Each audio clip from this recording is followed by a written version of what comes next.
I'm going to read a small portion of my recent book, Islam and the West in the Global Age. And this section deals with the distant ancient past when the world was populated by tribal peoples. This original way of life during what might be called the first globalization was sacred in its outlook with reverence toward the divine nature of the universe.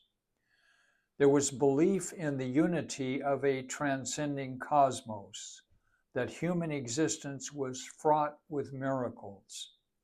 Tribal peoples engaged life not primarily on the level of intellect, but simultaneously on multiple levels of awareness, combining intuition, sensibility, and reason.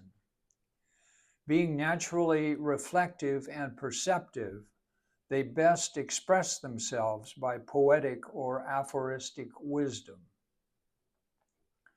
Viewed in a physical way, the tribe was founded on certain elements that were universal as well. The first and most basic of these was the strongest bond in human existence, the ineradicable attachments of biological descent, beginning with the hereditary tie between mother and child, between parents and children, and from family to their extended relations. Gender roles were accepted as being set by nature. It was of critical necessity that the masculine be prepared as warrior and hunter, just as the feminine be prepared as midlife and provider of domestic care. But ultimately, the safety of the tribe depended on the unity and courage of the men. Part of this physical dimension was the less tangible connections of the human voice, an extension of both body and spirit. Also, because the tribe had no written constitution, no formal institutions of government, a highly developed faculty of memory was essential. Finally, what might be called an existential necessity for the tribe was the habit of truthfulness. Just as physical kinship was the foundation of unity, speaking truth was the only method by which harmonious relations could be maintained between persons and the only means by which human life could remain in harmony with the universe. As a reminder of their ties and obligations, the tribe gathered regularly for the recital of their sacred lore, often told in colorful, fanciful detail and intonation, a kind of singing or chanting that brought them nearer to one another and nearer to the sacred power of the universe. Modern anthropologists sometimes label the primeval tribes as leisure societies or learning societies. In fact, little time was normally spent acquiring the necessities of subsistence in a situation where too much surplus accumulation amounted to a burden. During the modern age, tribal peoples, often reduced to poverty and blight, are dismissed as backward, even barbaric. But anciently, many were highly sophisticated in their sacred lore and even wealthy in their precious artifacts.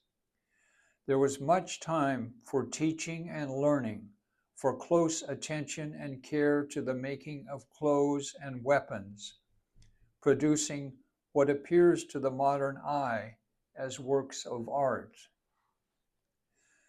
Because there was no ruling authority, life during that era was choreographed with deeply inured custom. This included habits of manner and speech, feminine modesty, along with masculine traits of courage and resourcefulness. Teaching these habits to the next generation was a primary task of the tribal elders. But these norms of behavior were not necessarily moralistic in the conventional sense. Instead, they were simply the way that had been handed down. It amounted to a type of choreography by which everyone moved with the same step and at the same tempo. By doing so, they were able to maintain harmony and unity and negotiate the transactions of everyday life without disruption or conflict.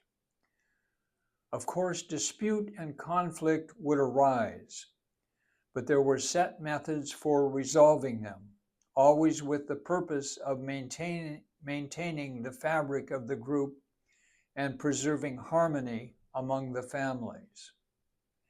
The weakness of the tribal way, however, was its invariably small size and its insularity. It remained inherently small, usually extending to a practical limit across degrees of kinship. Although communication between tribes was possible, each with its own language or dialect existed as an ethnic enclave.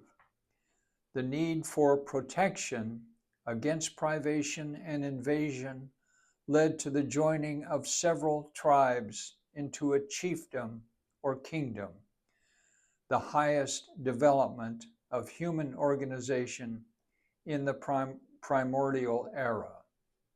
It lacked no universal basis of unity.